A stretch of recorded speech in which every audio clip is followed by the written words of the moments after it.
Cinta pertama saya pada Kokom Komaria. Untuk seluruh disabilitas, semoga ke depan pelayanan pemerintah provinsi dan seluruh kabupaten kota semakin baik, tidak membeda-bedakan. Jabar istimewa, Jabar inklusif.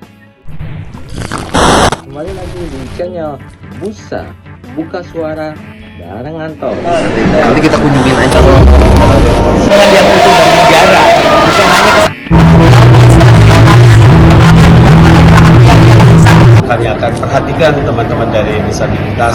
Halo guys, teman-teman online Buka Suara, jangan lupa untuk di subscribe Kreator Kolektif edisinya Kota Bandung. Nah, halo guys, kita lagi di sini. Jangan lupa subscribe. Kita lihat menu makananku pagi ini. Bagaimana kita bisa mendapatkan CSR di di perusahaan-perusahaan besar. Sebelum kita mendapatkan CSR, kita perlu tahu juga apa yang mau kita offer sama mereka, sama perusahaan tersebut. Kita tidak bisa berikan semua topik yang kita punya ke mereka, kemudian mereka bingung. Terus apa yang harus kita support? Kami ini di pengembangan SDM dengan penguatan struktur organisasi yang inklusif. Seperti apa yang dikatakan Kang Adi dan kelompok 2, bahwa jika lembaga itu akan kepercayaan publik terhadap lembaga itu. Maka salah satu cara kita untuk menarik donor ataupun lembaga lain untuk kita kolaborasi dengan milik adalah dengan kita menguatkan struktur organisasi. Kalau yang lainnya bisa membangun kolaborasi dengan pemerintah, dengan berbagai dinas pemerintah, LSM, perguruan tinggi itu berpotensi untuk bisa berkolaborasi untuk asisten kemandirian, karena sejak 2014 saya ada di personal asisten, saya menjaring asisten kemandirian itu dari mahasiswa yang berkunjung ke BILIK. Jadi pada saat itu pernah kasih pelatihan kepada mahasiswa-mahasiswa yang datang ke BILIK bagaimana berinteraksi dengan disabilitas, terus mereka terlibat dengan berbagai kegiatan di BILIK, dan ada sih pernah satu kali ada yang membutuhkan untuk menemani untuk undangan. Jadi waktu itu ada seperti itu, ada yang pernah menemani undangan seperti itu. Jadi itu membangun kolaborasi sektor swasta itu adalah CSR seperti itu yang mungkin tertarik dengan program milik, salah satunya yang terus ada pemanfaatan teknologi digital untuk akses berbagai program. Kemudian ada job desk-nya kan, di setiap struktur itu masing-masing ruang lingkup kerjanya apa gitu kan. Kemudian nanti sudah itu kira-kira kalau dibutuhkan SOP-nya bagaimana gitu. Kemudian hal yang tadi juga disinggung terkait dengan asisten kemandirian sudah ada masuk di sini. Kemudian media juga tadi sudah ada. Saya kira media ini juga menguatkan kembali bahwa kita kayaknya ingin ke depan memang ada fokus bukan hanya pada konten-konten yang terkait dengan independen, tapi memang menjadikan media sosial dan media digital itu sebagai kanal promosinya BILIK terhadap apapun yang BILIK kerjakan, sehingga ini perlu pengelolaan yang serius. Sampai di sini kayaknya semua agenda sudah terbahas ya. Ya, boleh.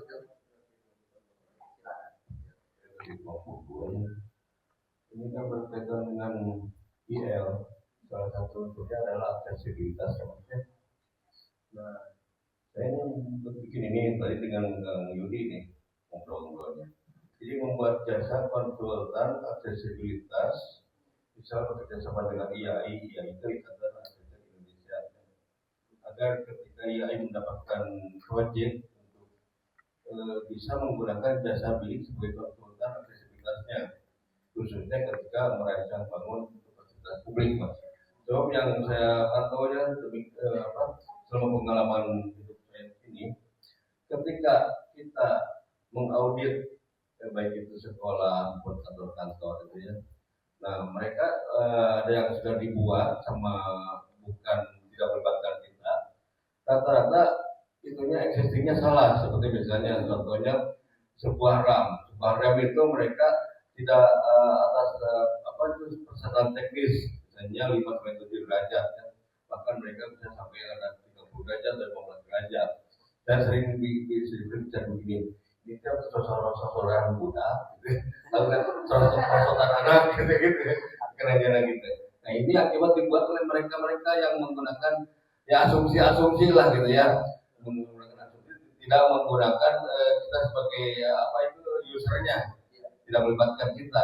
Nah istilahnya ketika kita pas datang ke mobilnya udah ada, ternyata RAM-nya udah ada, tapi begitu RAM-nya nggak bisa dipakai gitu. Sedangkan kan kita sebagai disabilitas dan sebagai user ya sedikitnya saya paham ya tentang aksesibilitas. Makanya ketika saya mulai mempelajari dari KPNPU 468 pertama kali ya, dilanjutkan dengan KPNPU 30 dan KPNPU 14 2017 ini, saya paham persyaratan teknis dan asasnya itu aksesibilitas ya.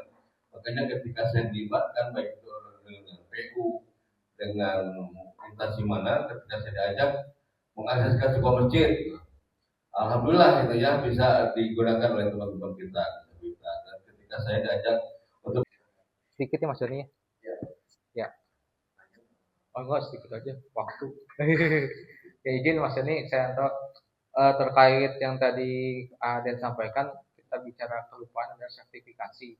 Nah, saya sebagai orang awam yang kalau secara aktivis sih memang sudah cukup lama, tapi secara ini saya teknisnya gitu ya. Ketika nanti kita menjadi seorang konselor, ketika menjadi pelatih personal asisten gitu ya. Nah, siapa yang mengeluarkan sertifikasi untuk SDM-SDM yang ada di bilik ini? Apakah bilik bisa mengeluarkannya secara sendiri, dan apakah itu nanti dipercaya oleh pihak luar, ataukah harus ada yang dikeluarkannya itu oleh siapa gitu? Nah itu aja sih mungkin yang saya masih kurang begitu paham, karena kan pastinya ketika kita mau menjual produk lebih kepada pelayanan jasa, kita harus punya ibaratnya sertifikasi atau lisensinya lah istilahnya. Ketika contoh kita misalkan jadi supir, misalkan contoh ya, harus ada SIM gitu ya, walaupun kita backgroundnya bukan ada tuh sekarang yang supir nggak mesti harus ada yang S1 apa, tapi ketika ada strateginya itu bisa menjadi supir misalkan. Nah ini juga seperti yang halnya ada di bilik sekarang ini, nah itu seperti apa, walaupun kita memiliki latar belakang backgroundnya masing-masing, tapi kita memang sebagai praktisi iya, tapi bagaimana meyakinkan untuk pihak luar kita itu adalah lembaga yang profesional dengan SDM memiliki sertifikat yang kuat.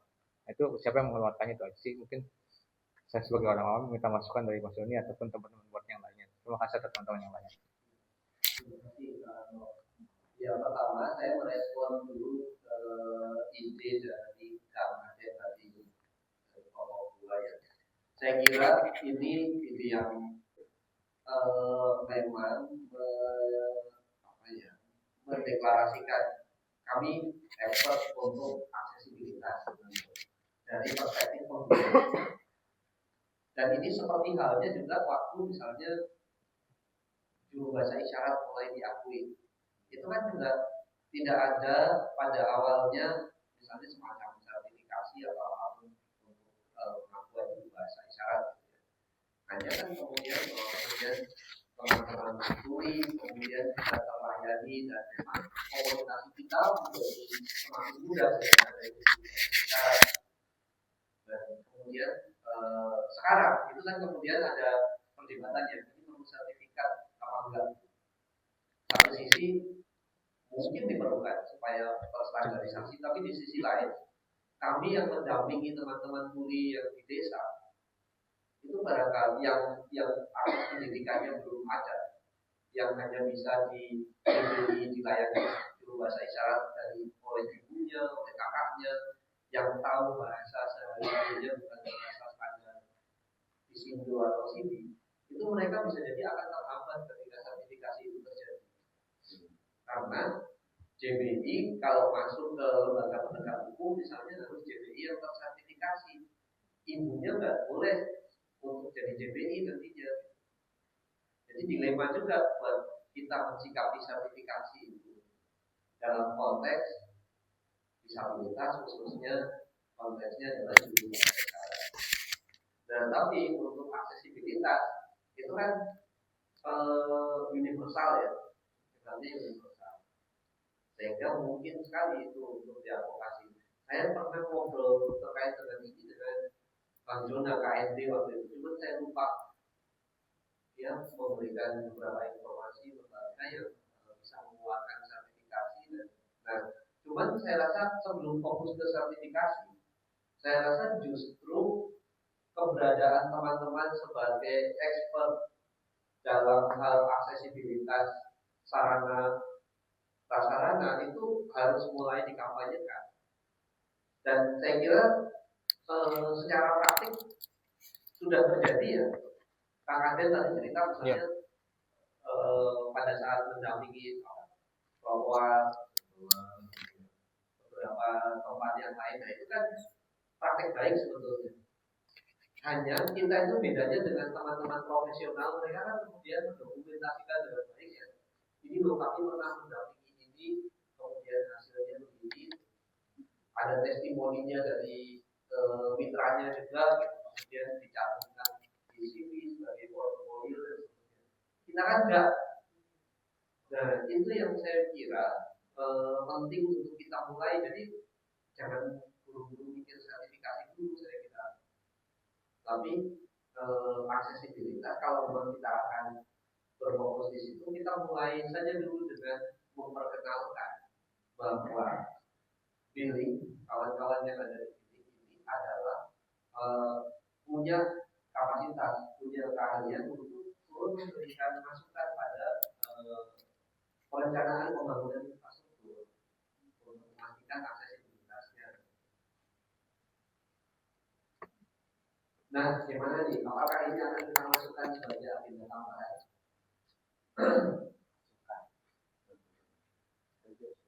Setuju? Oke.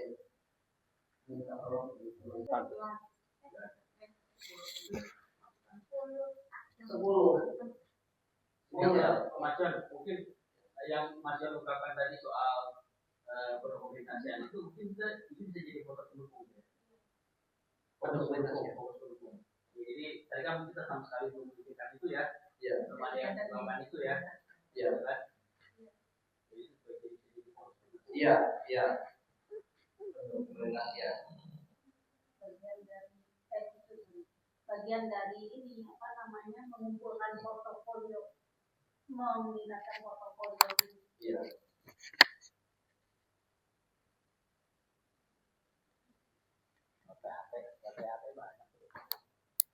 Berarti 11 ya? 11, oke. Kita punya 11. Nah sekarang PR-nya adalah menurunkan 11 ini menjadi satu organisasi. Bagaimana yang 11 ini masing-masing kita buat lebih detail supaya bisa kita punya gambaran tidak bagaimana kita akan tadi yang kita sudah bisa menjadikan contoh dari misalnya yang terkait dengan asisten kemandirian. Kita ambil contohnya dari asisten pokoknya TPI tadi. Untuk asisten kemandirian sudah ada beberapa langkah yang detail mulai dari termasuk aturannya, SOP-nya. Kira-kira kita akan seperti itu langkah selanjutnya.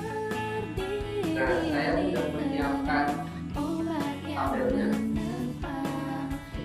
kalau teman-teman pernah mengambil ya, saya kan pasti ya,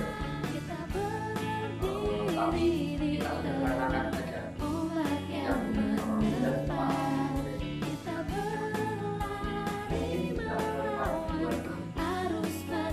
dan yang pertama adalah jumlah agenda. Jadi ini berlaku untuk semua agenda ya, berlaku untuk semua agenda. Perlu kita buat turunannya. Jadi kita ambil contoh misalnya terkait dengan asisten kemandirian saja. Terus yang kedua tujuan. Apa sih sebenarnya tujuan dari program terkait dengan asisten kemandirian? Itu kita sudah panjang mendiskusikan ini terkait kemandirian kawan-kawan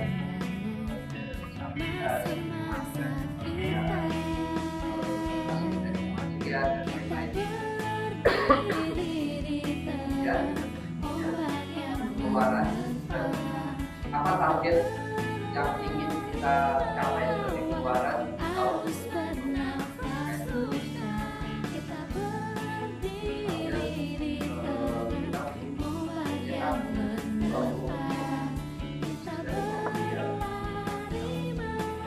Misalkan mungkin supaya kita bisa menggunakan dari anggaran atau memerlukan aspek-aspek yang lain. Ingatlah kawan, saat itu kita berjanji untuk bersama.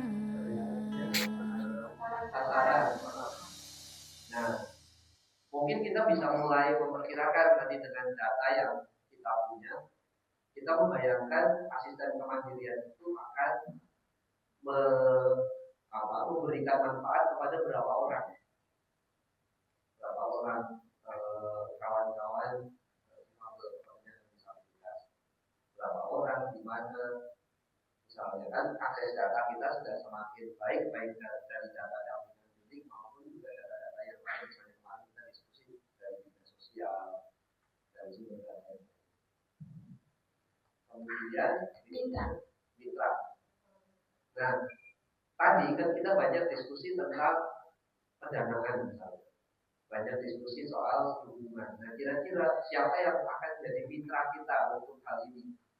Katakanlah tadi misalnya CSR dari mana kira-kira yang akan kita dekati, rumah sakit misalnya atau mitra apa lagi gitu. Dan mitra ini bisa kita detailkan masing-masing keterlibatannya akan sebagai apa. Bisa jadi kemudian kalau di atas kita membayangkan butuh anggaran itu ketika kita menyasar akan menarget sekian orang, mitra-mitra ini bisa jadi bisa menutupi kebutuhan itu. Jadi kita malah mungkin akan lebih ringan. Termasuk saat mengidentifikasi mitra, pikirkan juga bagaimana kita menjangkau mereka, cara melobinya, siapa yang dekat dengan masing-masing mitra yang akan kita target itu. Tahapan implementasi. Nah, tahapan implementasi ini yang tadi kalau kita ambil contohnya asisten kemandirian, itu tahapan implementasinya yang tadi didiskusikan di kelompoknya Teleni. Mulai dari bagaimana cara kita merekrut, atau bahkan sebelum merekrut mungkin kita sudah menyiapkan dulu modul untuk melatih calon-calon asisten kemandirian. Kemudian bagaimana kita merekrutnya,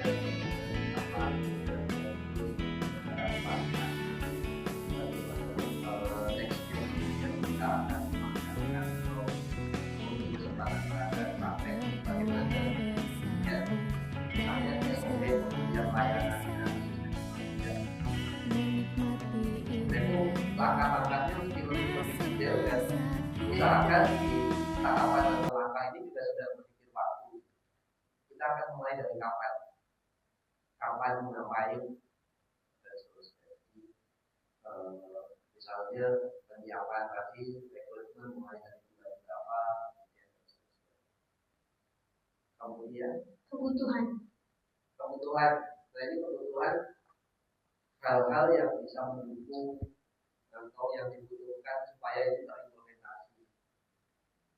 Misalnya, untuk perekrutan berarti kita butuh materi sosialisasi, kita butuh media sosial. Untuk pelatihan kita berarti butuh logistik, pendanaan dan seterusnya. Nah, kalau kami biasanya program seperti ini kemudian munculnya itu anggaran tahunan, karena semua terkompilasi yang dalam bentuk uang berapa, yang dalam bentuk uang itu kira-kira apa gitu. Jadi kemudian kami punya anggaran tahunan yang sudah memprediksi ini yang kita butuhkan untuk tahun depan, anggaran untuk pembiayaannya, basicnya ya dari ini, dari identifikasi kebutuhan per agenda kerja. Basicnya dari sini, sehingga keluarlah kebutuhan anggaran akan mengawal agenda ini. Kalau bisa divisi tentu ya pasti masuk di situ, tapi orangnya siapa yang akan mempertanggungjawabkan ini berjalan atau tidak. Itu setidaknya yang ya lumayan sederhana ya enggak, tapi ya enggak terlalu rumit gitu. Untuk kita menurunkan masing-masing dari 11 agenda ini ke dalam strategi implementasi yang lebih detail. Nah, PR kita kemudian dari 11 ini kita akan bikin menjadi seperti tabel ini untuk dimasukkan dalam format ini. Nah, karena ada 11, saya yakin tentu diskusinya nggak cukup 1 jam, saya yakin. Karena ini cukup detail ya, apalagi nanti langkah tahapan implementasi itu pasti akan panjang. Nah, tapi tidak apa-apa, mungkin kita mulai dengan sebagai latihan dulu gitu. Sebagai latihan dulu untuk misalnya kalau kita ambil 4 karena kita punya 4 kelompok gitu, atau gimana? Teman-teman ada tawaran? Silakan. Ya, apa namanya? Saya kira itu ide bagus ya, kita coba satu meja satu agenda aja dulu. Jadi kita coba dulu untuk latihan, bukan latihan tapi juga terus nanti diteruskan. Nanti sebelum bubaran tentunya perlu ada hal kesepakatan atau komitmen bersama, PR yang ada di depan mata apa. Jadi misalnya nih penyelesaian baseline gitu, kemudian ini yang agenda program itu. Terus Mas Joni kalau boleh saya usul di yang bagian sasaran pemanfaat, mungkin kalau kita mau satu halaman, maksudnya inline gitu ya, yang dengan tadi yang kami sampaikan internalisasi tinggal itu, mungkin bukan pemanfaat yang kita pakai, tapi pengguna atau konsumen, ya user. Kalau penerima manfaat mungkin agak berbeda, dan kita kan memposisikan bahwa kita sebagai user. Iya, terima kasih. Saran apa? Sebagai penerima, sebagai user. Mas Joni, kita buatnya di kertas lagi atau langsung ke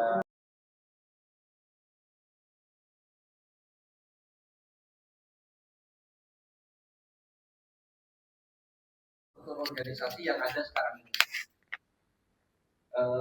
Tentu mungkin beberapa itu tidak ada di struktur yang ada sekarang ini.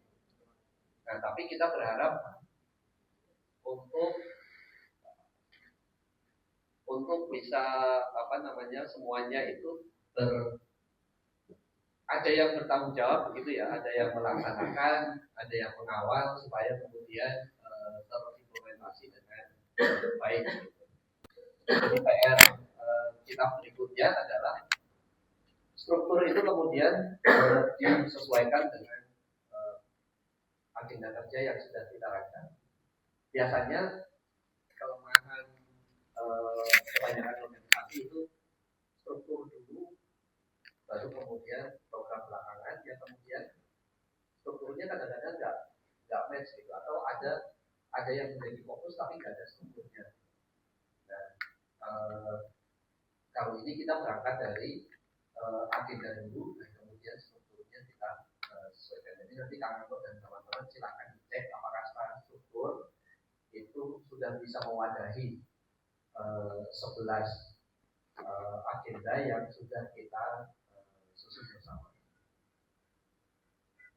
Yang berikutnya, karena kemarin kita juga diskusi tentang Renstra dan Renstranya perlu kita finalkan, itu maka agenda penting kita ke depan adalah melanjutkan untuk memfinalkan rencana strategis. Dan setelah rencana strategis ini final, sepertinya kita perlu untuk memastikan bahwa rencana strategis itu dilihat di setiap tahun. Jadi saya berharap teman-teman bisa berdiskusi seperti ini untuk melihat lagi agenda kerja yang sekarang ini kita susun sudah sampai di mana, dan kemudian juga bagaimana ke depan, apa agenda kerja kita berikutnya tahun depan. Tentu saya tidak perlu lagi ada di sini karena teman-teman sudah tahu prosesnya.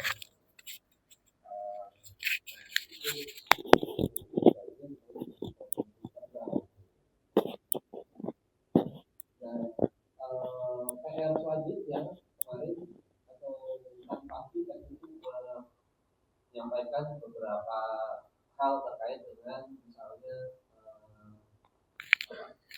anggaran rumah tangga yang perlu direspon, karena kita sempat mendiskusikan misalnya dari kemarin itu soal keanggotaan, dan mungkin tidak perlu waktu untuk meninjau kembali dan mendiskusikan kembali hal tersebut. Dan selanjutnya ya harus take off, itu harus sudah action, karena waktu merefleksikan, waktu merencanakan itu sebaiknya jangan banyak-banyak gitu. Lebih banyak waktu kita untuk take action, melakukan apa yang sudah kita rencanakan. Nah itu kira-kira apa namanya beberapa mungkin hal lanjutan gitu ya yang bisa saya tangkap untuk bisa kita lanjutkan di tingkat internal ini, baik kakak pembina maupun teman-teman pelaksana, supaya yang tersusun ini dapat terimplementasi dengan baik. Dari saya sepertinya ini sudah di ujung. Jadi mungkin dari rencana tindak lanjut ini perlu mendapatkan respon dari teman-teman pembina maupun Kang Anto dan tim. Silakan, mungkin ada hal yang perlu disepakati dari tindak lanjut ini atau hal tambahan lain. Saya persilakan.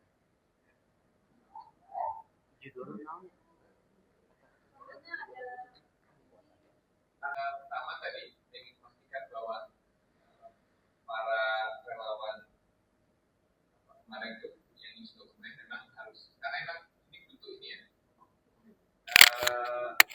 3 hari yang kita diforsir betul-betul ya, dan ini memang butuh orang yang mampu merangkum ulang dengan suasana yang lebih paling tinggi. Yang kedua, saya memastikan betul, ini kan sebenarnya garisnya luar biasa, 11 item ini bisa menjadi sama tahun depan. Tapi yang tadi belum itu sebenarnya soal timeline. Penting banget. Nah, jangan sampai tahun depan tidak tahun 2030. Dia tahun iya, tak boleh ke 27. Bahkan jangan tahun depan besok aja kita bisa berusaha bisa pasti jadi saya harus memutuskan. Jadi saya berharap nanti yang beberapa orang itu memang harusnya dan kita kasih mana saja teman-teman. Kira-kira kita kasih waktu buat mereka sampai kapan? Dan segera setelah itu sebarkan dokumen itu untuk bisa menjadi pembentukan barang. Mas Edi ikut nggak? Oke. Mas Adi ikut. Saya supporter. Kepalanya kayaknya masih dingin Mas Adi kayaknya. Supporter. Ya, silahkan gunakan. Jorok. Mumpung saya masih pegang mic, 2 minggu, 3 minggu, 1 bulan. Yang laporan yang 7 ya berarti ya? Ada Pulang. Dari sini kita ke Aceh. ada Aden. Kita ke Yudi.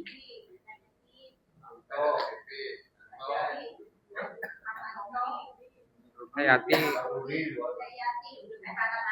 Ratna. Udah banyak tuh jualannya. Saya nomati juga, tapi jangan sedikit. Oh gitu, biasanya cucu repot. Gimana? Gak boleh, saya usul. Ketua timnya ada cucu. Saya gak boleh. Kebetulan video dia itu biasanya memang begitu. Wah, Terus habis itu bilang,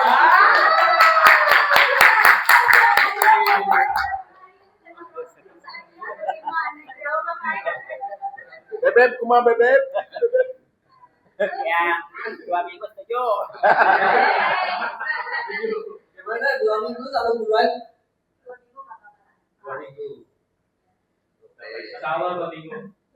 Ya, dokumen 2 minggu, dokumen Petra dan yang ini beres. Tapi sebelum lupa, boleh tulis timnya. Penting. Ya. Tim sama ketua timnya harus penting. Tulis di slide. Kalau bisa disumpah atau Saya nggak fairnya itu yang paling kenceng ngomong dan gendut itu nggak mau. Tim ketua yang 7. Latihan ketua di Sandra. Yang tua cucu penulis Adi Chandra dan Kayu. Tim perumus. Saya cucu. Tim penulis siapa jangan lupa. Ardi, kami ini. Kang Adi, Kang Yudi, Kang Kang Anto. Aden, Kang Anto. Iya. Anto, Aden, Yudi, Teyati, dan Ratna. Saya jadi Ratna. Saya Didi.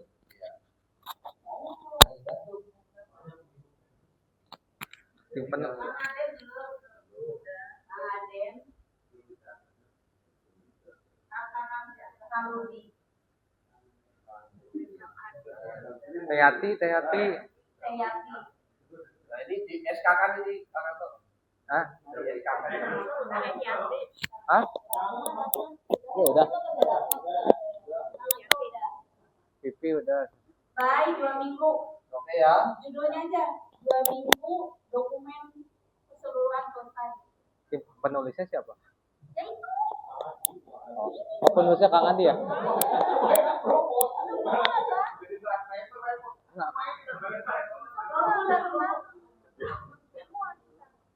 Maka setelah ini proses langsung selesai yang ada orang yang selesai kita ngumpul dulu kita bagi-bagi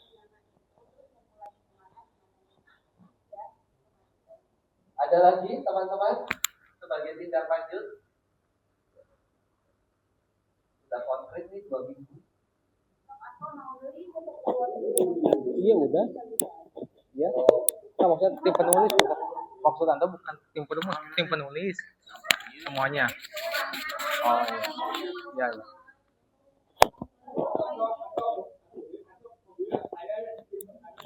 Enggak, bukan. Karena itu enggak atau enggak atau enggak terlalu jago untuk penulisnya gitu. Ya.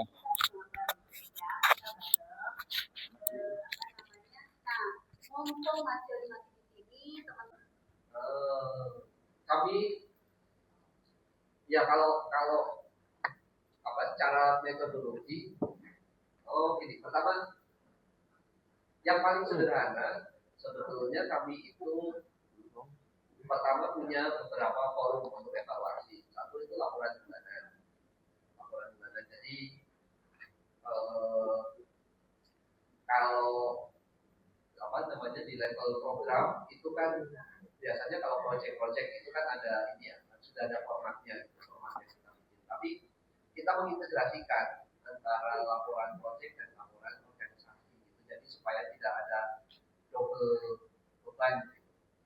Nah kalau di tingkat organisasi itu kami biasanya punya pertemuan bulanan yang itu teman-teman bisa share apa yang sudah dilakukan, tantangannya di mana, sudah sampai mana dan seterusnya. Itu di tingkat internal gitu ya teman-teman. Kemudian ada pertemuan 3 bulan sekali dengan barangkali pengurus dan pembina gitu untuk update hal-hal yang lebih strategis. Gitu. Pokoknya itu mulai dari masalah pompa air rusak sampai hal-hal yang strategis itu kita diskusikan di situ. Nah, jadi kalau di tingkat organisasi barangkali monitoring dan evaluasinya itu lebih ke prosesnya berjalan atau enggak. Proses yang kita rencanakan itu berjalan atau enggak.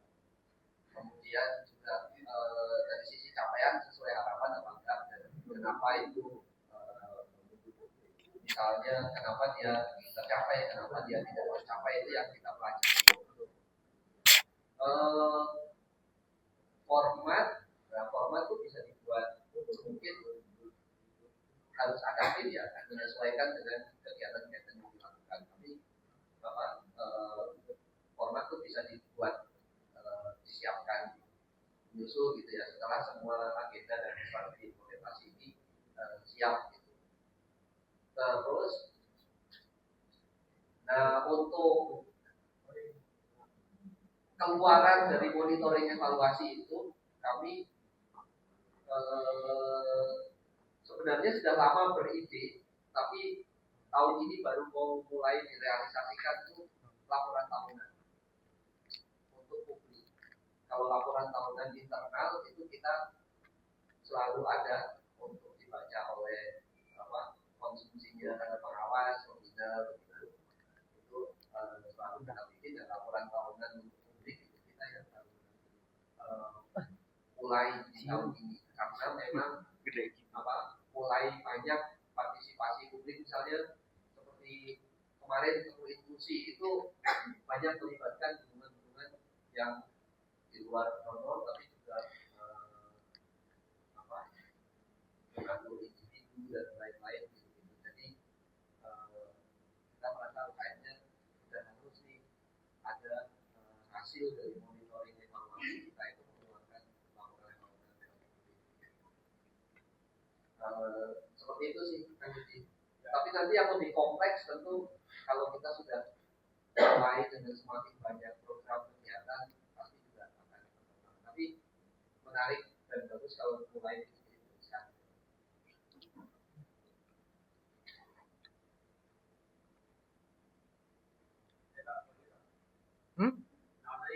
Cukup lagi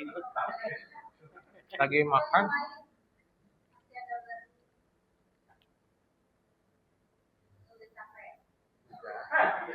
Saya tadi ngobrol dengan Kang Anto, jadi saya juga ingin menjadi bagian dari semangat teman-teman.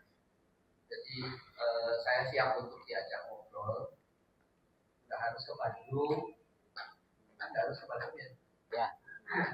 Ada telepon, ada Zoom gitu kan. Itu harus diwakili sama direktur atau bisa divisi apa aja? Maksudnya?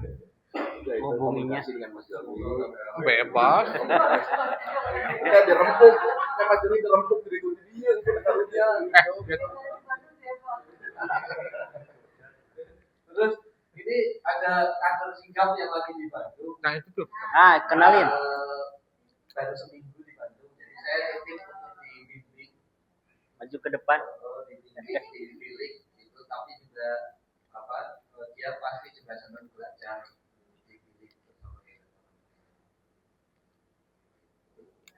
Salam kenal teman-teman.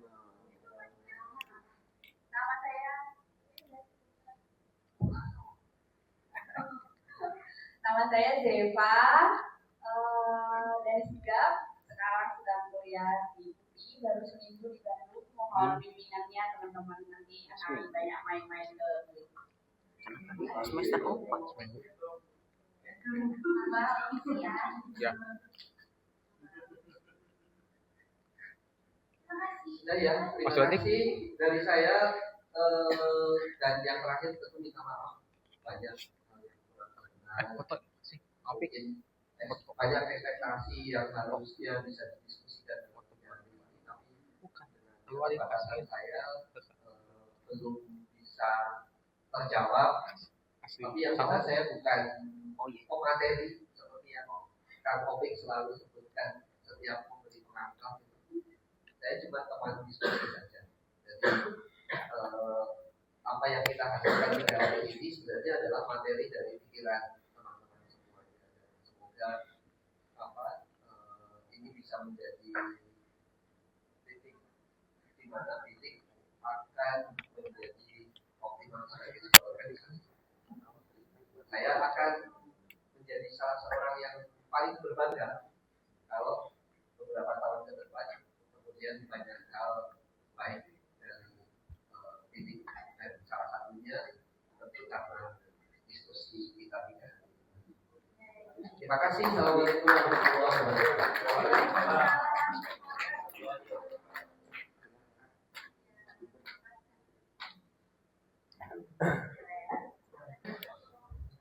Oke, sekali lagi tepuk tangan aplaus yang kenceng dan ramai untuk Mas Joni. Saya mau kalau saya ke depan ya, apa langsung katanya beda lagi kalau nggak di YouTube. Akhirnya saya tuh mau setengah komedi aja kalau saya ke depan.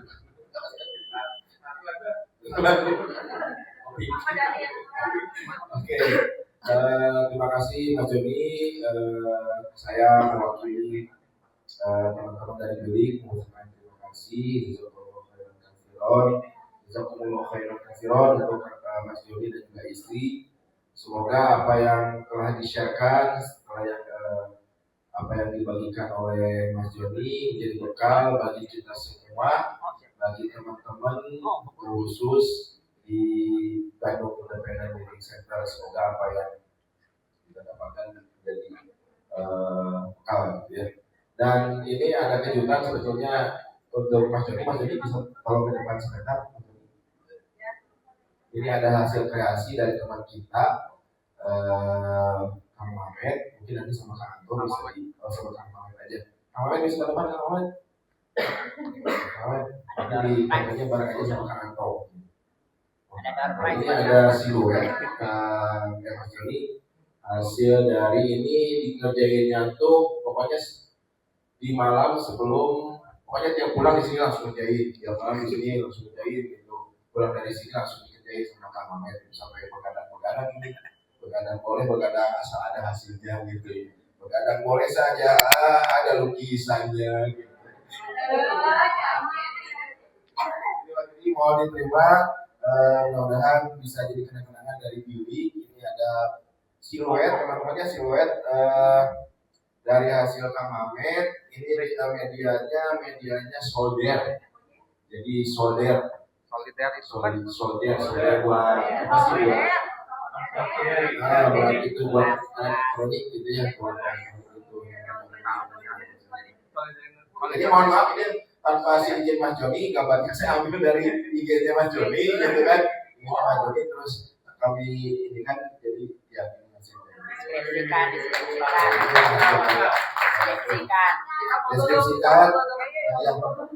jadi itu deskripsikan ini ya Ya, kita berarti apa itu ya? Apa itu deskripsikan itunya gambarnya. Imbangi atau teknik sama TWI di depan. Tulisannya. Sebenarnya ada sama istrinya tapi belum selesai ya. Jangan, Pak. Lakon diskriminasi.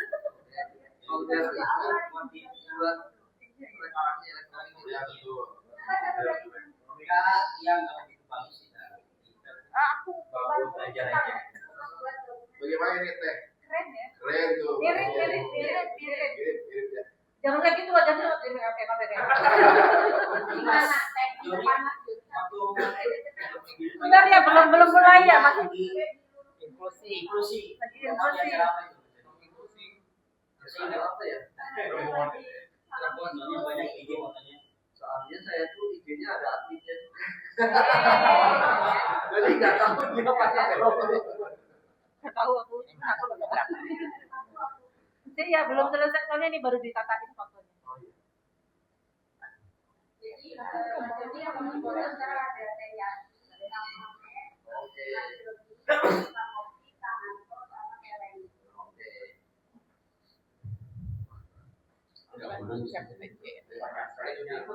Cucu ikut ya. Tinggal lukisannya yang Kayak merapat.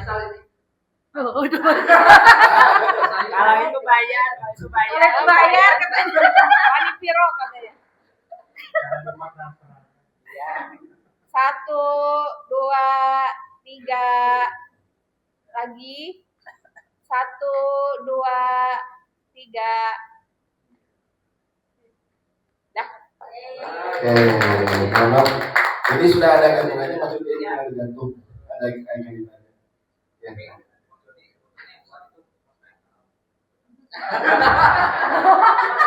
suruh duluan.